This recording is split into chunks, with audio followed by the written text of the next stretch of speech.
नमस्कार प्रेक्षकांनो, स्वागत आहे तुमचं. आज आपण ठरलं तर मग या मालिकेचे रिव्ह्यू बघत आहोत. तर प्रेक्षकांनो, सायलीने प्रिया आणि अश्विनला घरात घेतलं नाही या टेन्शनमध्ये कल्पनाताई बसलेल्या असतात. मग त्यांना आठवतं की अश्विन काय बोलतो. एकीकडे अन्नपूर्णा ट्रस्टमध्ये रस्त्यावरच्या गोरगरिबांना जेवण दिलं जातं. स्वतःच्या सुनेला जेवण मात्र नाकारलं जातंय.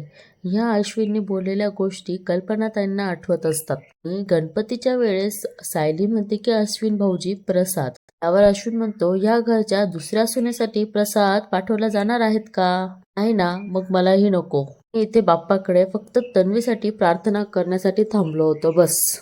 अश्विन म्हणतो की मला तुमच्यापैकी कोणावरच विश्वास राहिला नाही. मला फक्त एवढं कळतं, माझी बायको तन्वी तिच्या हक्काच्या घरात जायचंय आणि मी तिची ही इच्छा पूर्ण करणार आहेत. या सगळ्या गोष्टी आठवून कल्पनाताई स्वतःलाच त्रास करून घेतात बरं का प्रेक्षकांनो. तिथे सायली येते आणि म्हणते, आई तुमचे कपडे आणलेत तेवढे कपाटात ठेवते. जेव्हा कल्पनाताईंना कळतं की सायली आली, ते डोळ्यातले अश्रू पुसतात आणि सायली म्हणते, आई काय झालंय? कल्पनाताई म्हणतात, कुठे काय, काहीच नाही. सायली म्हणते की तुमचे डोळे सांगतायत काहीतरी झालेत. रडत होता ना? अश्विन भाऊजींचा विचार करताय. कल्पनाताई म्हणतात की इतका हुशार समंजस मुलगा सगळ्यांवरती ना अगदी भरभरून प्रेम करतो ग, पण दुर्दैवाने आता चुकीच्या व्यक्तीच्या प्रेमात पडलाय. हे तर अगदी खरं बोललात कल्पनाताई तुम्ही. कल्पनाताई म्हणतात की तन्वी त्याची बायको असली म्हणून काय झालं ग? त्याला काही तिच्या चुका दिसतच नाहीयेत का? सायली म्हणते, दिसतील आणि तो दिवस लवकर येईल तेव्हा त्यांना हे कळेल. पण त्यांना काय सांगण्याचा प्रयत्न करतोय? कल्पनाताई म्हणतात की तोपर्यंत मी माझ्या डोळ्यातले अश्रू कसे थांबवू ग सायली? त्या बिचाऱ्यांना प्रेक्षकांनो आपल्या अश्विनसाठी रडत असतात. म्हणतात की माझंच मन मला खातंय. त्या म्हणतात की तन्वी ह्या घरामध्ये आल्यापासून जे जे काही घडलंयत ना, त्याला मीच जबाबदार आहेत. सायली म्हणते, आई तुम्ही जबाबदार कशा? कल्पनाताई म्हणतात, का अगं अश्विन आणि तन्वीच्या लग्नाला मीच तर परवानगी दिली आणि अर्जुन मला तन्वीबद्दल सारखे सावध करत होतात, पण मीच ऐकलं नाहीत. उलट तुमच्यापासून मी त्यांचं लग्न लपवून ठेवलं. तुम्हाला अंधारामध्ये ठेवून मी तन्वीला सून म्हणून ह्या घरामध्ये आणलं. पण ते म्हणतात, बघ ना आता देव केवढी मोठी शिक्षा देतोय मला. आणि त्या बिचारा रडायला लागतात. सायली म्हणते की आई मी आधी शांत व्हा बघू. मी जे काही केलं त्यामागे तुमचा हेतू चांगला होता. कुठल्या आईला असं वाटेल की आपल्या मुलाचं वाईट व्हावं? मला अश्विन भाऊजींचा सुखी संसार बघायचा होता ना. पुन्हा आजीने प्रतिभा त्याला दिलेलं वचन पूर्ण करायचं होतं. तन्वीला सुभेदारांची सून म्हणून घरी आणायचं होतं. मग ह्यात तुमचं काय चुकलं? अगं कसं, अश्विनसाठी ह्या मुलीची निवड तर मीच केली होती, तीच तर चुकली. इकडे बघा प्रेक्षकांनो, तन्वी ना खूप तमाशा करते किल्लेदारांच्या घरी, म्हणजे स्वतःच्याच आईवडिलांच्या घरी. तन्वी म्हणते की आई तू मला गुन्हेगार समजते का ग? आई अगं मला ज्या गुन्ह्यासाठी शिक्षा झाली होती तो मी नाईलाजाने केला होता आणि हे कोर्टात सुद्धा सिद्ध झालंय, म्हणून ह्या कोर्टाने मला सोडलंय. ते आत्या म्हणतात की ह्या घराचे निर्णय कोर्ट घेत नाही तन्वी, तुझे बाबा घेतात. तू त्यांना एवढं दुखवलं आहेत ना, ते तुला आयुष्यभर कधीच माफ नाही करू शकणार. नागराज बघा प्रेक्षकांनो, मला असं वाटलं की तो प्रियावर चिडेल आणि प्रतिमा त्यांच्या बाजूने राहील, पण तो कसा म्हणतो बघा. तो म्हणतो, वहिनी दादाला येऊ द्या ना, मग तो बघेल ना काय करायचं ते. आत्या म्हणतात की नाही, आता कुठलाच वेगळा निर्णय घेण्याचा प्रश्न येतच नाही भाऊजी. त्यांनी ह्या मुलीला डोळ्यासमोर बघितल्यानंतर किती चिडतील चांगलंच माहितीये. म्हणून तर बरोबर बोलते प्रेक्षकांनो आणि म्हणते की अहो मला वाटतं की आपण ह्याच्यात नको पडायला. तन्वीने काय केलंय ते आपण बघितलंयत ना, तिला आणखीन आता पाठीशी नाही घालायचं. त्या बाबतीत जो काही निर्णय घ्यायचाय तो भाऊजींना आणि बहिणींनाच घेऊ दे. प्रिया म्हणते की तुम्ही माझ्याशी सगळे असेच वागणार आहात का? म्हणजे सासरी गेले तिथेही तेच, माहेरी आले तिथेही तेच, मी कोणालाच नको आहेत का? बिचारी रडण्याचा खूप प्रयत्न आणि नाटक करत असते बरं का प्रेक्षकांनो. आणि अश्विन म्हणतो की तन्वी प्लीज स्वतःला त्रास करून घेऊ नकोस, आपण इथून निघूया आणि मग नंतर बघूयात काय करायचं ते.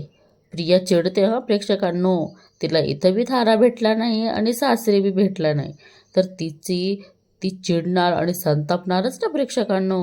ती म्हणते की काय बघायचं राहिलंय अजून अश्विन, हे सगळे माझा किती तिरस्कार करतात हे बघू का, की सगळे मला कसे लाथडतात हे बघू मी. वर प्रतिमा आत्या आणि सुमन काहीच रिॲक्ट होत नसते बरं का प्रेक्षकांना. तिला असं वाटतं की आपण थोडासा तमाशा केला तर हे लोक पिघळतील, पण तसं काहीच झालेलं नाहीये. यामध्ये बाद झाला आता. माझं ना, अश्विन म्हणतो तन्वी अगं.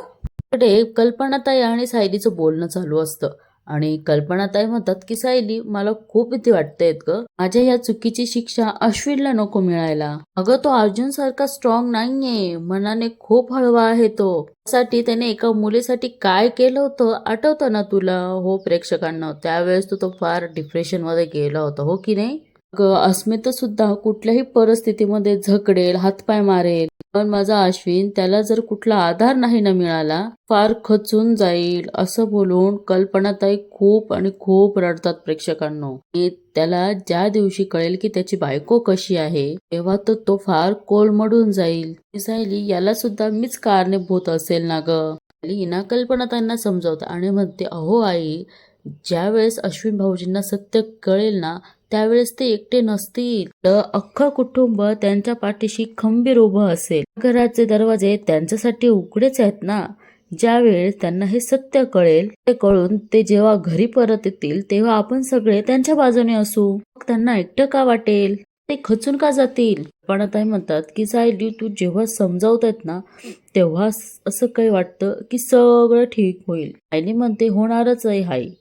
आई, मी तुम्हाला वचन देते, या अश्विन भाऊजीच्या आयुष्यात असताना अश्विन भाऊजींना आपल्याला जर असं वाटलं की अश्विन भाऊजींना आपली गरज आहे तर त्यांना मदत करणारा पहिला हात माझा असेल. तो बोलून सायली कल्पनाताईंचे डोळे पुसते प्रेक्षकांनो आणि त्यांनाही थोडस दिलासा बरं वाटतं असं ऐकून. इकडे बऱ्याच वेळानंतर महिपतचा सीन दाखवलेला आहे प्रेक्षकांनो आणि त्याचा जो वकील असतो ना तो घरी आलेला असतो आणि महिपत म्हणतो पावसकर, अरे पावसकर, कालची ती पोरटी काना बघणं आली, ती खड झाली, जेलातनं सुटली आणि माझी पोर अजून जेलातच आहे. वकील म्हणतो माफ करा सर, पण तुम्ही तन्वी सुभेदारवर हल्ला करायला नको होता. प्रकरण जरा जास्तच महागात पडलंय.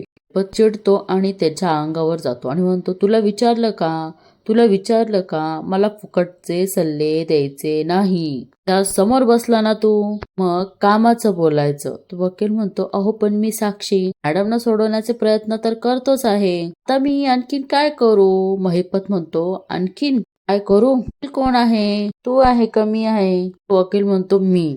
महिपत म्हणतो वकिलाची डिग्री कोणी घेतली? व तो वकील म्हणतो मी. महिपत म्हणतो तुझ्या मेंदूचा आणि डिग्रीचा वापर करायचा आणि माझ्या लेकीला सोडायचं आहे ना. महिपत त्या वकिलाला म्हणतो की मेंदू आणि डिग्री दोन्ही आहे ना, आणि मग त्याचा वापर करायचा आणि माझ्या लेकीला सोडायचं. ही चिचुंद्री मात्र तिचं डोकं वापरून जेलातनं सुटली, मग तुला तुझं डोकं वापरून माझ्या लेकीला जेलातनं बाहेर काढता येत नाही का? वकील म्हणतो मी करतो काहीतरी. महिपत म्हणतो पावसकर, काहीतरी करू नको, काम कर. कधी करणार? म्हातारी झाल्यावर जेलमध्ये? नाही म्हणतो. महिपत म्हणतो लवकरात लवकर काहीतरी होत, नाहीतर मला माझं मात्र काम करावं लागेल. तुला माहितीये मी काय काम करतो? म्हणतो हो. मग महिपत म्हणतो ते काम करायला लावू नकोस. मला करायला लावू नको. वकील बिचारा घाबरलेला असतो. जसा महिपत सांगे तसं हो नाही असं म्हणत असतो प्रेक्षकांना. महिपत म्हणतो माझी लेक जेलातनं सुटली पाहिजे. पावसकर घाबरलेला असतो आणि तो म्हणतो हो हो हो. अरे बिचारा सायलीचा आय कार्ड घेऊनच बसलेला आहे अर्जुन बरं का प्रेक्षकांना. तो म्हणतो की सायलीचं आय कार्ड एवढं खराब झालंय की तिच्यावरचा फोटोच कळत नाहीये. स्केच आर्टिस्टला सुद्धा तिचं स्केच काढता आलं नाही. अर्जुन म्हणतो की कसं कळेल मला, कसं शोधू मी तिच्या आई बाबांना? तिचं गाठोडंही सापडत नाही कुठं आहेत अजून. अर्जुन थोडा विचार करतो आणि म्हणतो एक मिनिट, तन्वीचंही गाठोडं सापडत नाहीये. म्हणतो असं असेल का तन्वीनं ते गाठोडं मधुभाऊंच्या इथून आपोआपच तिनेच गायब केलं असेल, नाहीतरी तिला स्वतःच्या घरातच चोऱ्या करायची सवय आहेतच. तसंच तिने आधी ते गाठोडं गायब करून कुठेतरी लपवलं असेल तर, पण कुठे? आणि अर्जुन थोडा विचार करतो प्रेक्षकांना याच्यावर. आणि अर्जुनला समजतं, म्हणजे विचार करून झाल्यावर त्याला असं वाटतं की इथेच इथेच तिच्या रूम मध्ये असेल बहुतेक. इकडे बिचारे किल्लेदारांनी प्रिया आणि अश्विनला ऍक्सेप्ट केले नसतं. प्रिया मग चेताळून जाते प्रेक्षकांना आणि ती तिकडनं घेऊन येऊन रॉकेलचा डब्बा आणते आणि म्हणते अश्विन निघालेला असतो घराच्या बाहेर आणि म्हणते की मी आता स्वतःला पेटून घेणार आहे. तर अश्विन म्हणतो तन्वी तन्वी आणि अश्विन तिच्या जवळ जातो. तर प्रेक्षकांनो प्रिया अश्विनला मागे ढकलून देते. बरोबर गैरफायदा घेतलेला दिसतोय कारण तिला माहितीये आता रविराज किल्लेदार नाही आहेत घरामध्ये, म्हणून आपण आता थोडासा तांडव केला तर हे लोक पघळतील. म्हणतो तन्वी नको नको. तन्वी म्हणते अश्विन मी सगळ्याच्याच नजरेत गुन्हेगार आहेत ना, माझ्या आई वडिलांना सुद्धा मी नको आहेत, मग कशाला जगू मी मरणार आहे, मी स्वतःला जाळूनच घेणार आहे. अश्विन म्हणतो तन्वी तन्वी कॅन सोड. तन्वी म्हणते जगण्याची सुद्धा लायकी नाहीये, मेलेलच बरं, तू सोड. बघा प्रेक्षकांना आता येते हा अश्विन माणसासारखा माणूस आणि त्या तन्वी समोर काय बोलणार आहे आता बघा प्रेक्षकांना. अश्विन खूप प्रयत्न करतो आणि म्हणतो तन्वी तो कॅन सोड सोड प्लीज. तन्वी म्हणते की तुझ्या आई वडिलांनी सुद्धा मला हकललं, माझ्या आई वडिलांना सुद्धा मी नकोय, कोणासाठी जगू मी, कोणासाठी जगू मी. अश्विन म्हणतो तन्वी मी नाहीये का. प्रिया म्हणते की माझ्यामुळे तुझेही हाल होत आहेत अश्विन, मी सगळे हाल संपवून टाकते, मेले ना की तू लग्न कर आणि सुखी राहा. काकी म्हणते की तन्वी अगं काय बडबडतीयेस. तन्वी म्हणते सुमन काकी मी मेले ना की माझ्या अश्विनसाठी एक चांगली मुलगी निवडा आणि त्याचं लग्न लावून द्या. पण मात्र प्रेक्षकांनो इकडे प्रतिमा त्यांना या सगळ्या गोष्टींचा त्रास होत असतो. मी म्हणते मी स्वर्गात नरकात कुठे असेल ना, हे ऐकून थोडं अश्विनला वाईट वाटतं आणि तो ओरडतो, म्हणतो शटाप तन्वी, सारखं काहीही बडबड करू नकोस, स्कॅन सोड हातातली. मी म्हणते नाही सोडणार अश्विन, तुझा इथून, त्याला जोरात ढकलते बरं का प्रेक्षकांनो. अरे मात्र प्रेक्षकांनो अर्जुन काही शांत बसत नाही. अर्जुनला सायली आणि तन्वीचं गाठोडं हे शोधायचंच असतं आणि तो हळूच प्रियाच्या रूम मध्ये येतो आणि सगळे ड्रॉवर शोधत असतो. प्रेक्षकांनो अर्जुनने बिचाराने सगळे ड्रॉवर पालथे घातलेले असतात, पण अर्जुन म्हणतो की तन्वी स्वतःचं गाठोडं कुठे ठेवू शकतेस. म्हणतो इथे तिथे आणि त्याला ड्रेसिंग टेबल दिसतं प्रेक्षकांनो आणि तो ड्रेसिंग टेबलचेही सगळे कप्पे उघडतो, पण एक कप्पा त्याच्यामधला लॉक असतो. प्रेक्षकांनो अर्जुन खूप प्रयत्न करतो तो कप्पा खोलण्याचा, पण तो कप्पा काही खोलत नाही. अर्जुन म्हणतो की हा एकच ड्रॉवर लॉक का आहे, याची चावी शोधावी लागेल. अश्विन आता ती चावी शोधत असतो. प्रेक्षकांनो इथे शोध तिथे शोध, गादी खाली शोध, तिथले ड्रेसिंग टेबलचे ते छोटे छोटे कप्पे आहेत तिथे शोध. प्रेक्षकांनो अर्जुनला चावी सापडली सुद्धा, तिने गादीच्या मध्यभागी ती चावी शोध ठेवलेली होती. आता तिथे भरपूर चाव्या असतात. आता अर्जुन एक एक चावी लावून बघत असतो की कुठल्या चावीने ड्रॉवर खोलतं ते. आणि अर्जुन मात्र ते गाठोडं त्याला चावी ड्रॉवर ओपन होतं आणि मध्ये हात घालून बघतो तर त्याला ते गाठोडं सापडतं आणि ते गाठोडं तो ओपन करतो आणि त्याच्यात तन्वीचे सगळे लहानपणीचे फोटो असतात आणि अर्जुन म्हणतो की हे तर तन्वीचं गाठोडं आहेत. अर्जुन म्हणतो मला वाटलंच होतं, तन्वीने स्वतःचं गाठोडं भाऊंकडनं काढूनच घेतलं असेल. अर्जुन म्हणतो चला दोन पैकी एक तरी गाठोडं सापडलं. अर्जुन म्हणतो की तन्वीचं गाठोडं सापडून का उपयोग आहेत, सायलीचं गाठोडं सापडायला पाहिजे. अरे आता तुला कोण सांगणार रे, हे तन्वीचंच म्हणजे तुझ्या सायलीच तन्वी आहेत आणि हे तिचंच गाठोडं आहेत, कुठे असेल. आणि इकडे मात्र सायली अर्जुनसाठी कॉफी घेऊन आलेली असते आणि ती म्हणते अहो. सायली म्हणते आता हे कुठे गेलेत, मला न सांगतात तर हे ऑफिसला नाही जाणार. इकडे तिकडे शोधत असते आणि म्हणते अहो आता सकाळी सकाळी कुठे शोधू यांना मी. इकडे सायली अर्जुनला फोन करण्यासाठी फोन हातात घेते आणि फोन लावून ती रूमच्या बाहेर निघून जाते. आणि इकडे मात्र अश्विन बिचारा रडत असतो. अश्विन आता प्रतिमात्यांच्या पायाही पडतो प्रेक्षकांना आणि म्हणतो की प्लीज प्लीज माझ्या तन्वीला वाचव प्लीज प्रतिमात्या प्लीज. इकडे प्रिया मात्र ते सगळं रॉकेल अंगावर ओतून घेते. प्रेक्षकांनो आता हे रॉकेल खरंच खरं आहेत की खरंच खोटं आहेत हे फक्त तन्वीला आणि म्हणजे प्रियालाच माहीत आहेत प्रेक्षकांनो. अश्विन प्रतिमात्यांच्या हातापाया पडत असतो आणि इकडे ही बिचारी प्रिया अंगावर रॉकेल ओतून घेत असते. बघा ना प्रेक्षकांनो किती शातीर आहे, तिने अंगावर रॉकेलचा एक थेंबही ओतलेला नाहीये. बघा प्रेक्षकांनो इथे यांच्या नादात आहे. पण तुम्ही जर नीट बघितलं ना प्रेक्षकांनो की तन्वीने अंगावर रॉकेलचा एक थेंबही ओतलेला नाही. सगळं रॉकेल तिने जमिनीवर, म्हणजे असं दाखवते की मी अंगावर होते, पण सगळं रॉकेल हे जमिनीवर गेलेले आहेत प्रेक्षकांनो. नागराज बघा काय म्हणतो. नागराज म्हणतो, अरे बाप रे, हिने तर खरंच काडी पेटवली, कुठल्या थराला चालली ही. आणि खरंच तिने प्रेक्षकांनो काडी पेटवली आणि ती खाली टाकली. तन्वी जर एवढीच असती तर तिने ते अंगावर ओतलं असतं ना प्रेक्षकांनो रॉकेल. पण तीही तेवढी चालाक आहे, तिने ते रॉकेल खाली जमिनीवरच ओतलेलं आहे प्रेक्षकांनो.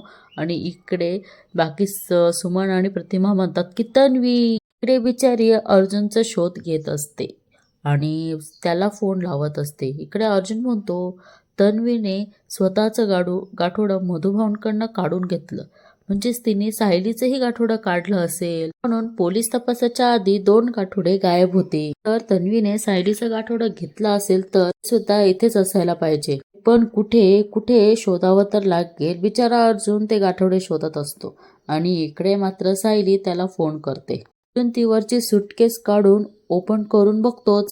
अर्जुनच्या फोनची रिंग सायलीला रूम मधून येताना ऐकू येते. सायली म्हणते की यांच्या फोनची रिंग इकडनं का वाजतीये. अर्जुन पलंगा खाली इकडे तिकडं सगळीकडं सायलीचं गाठोडं शोधत असतो प्रेक्षकांनो.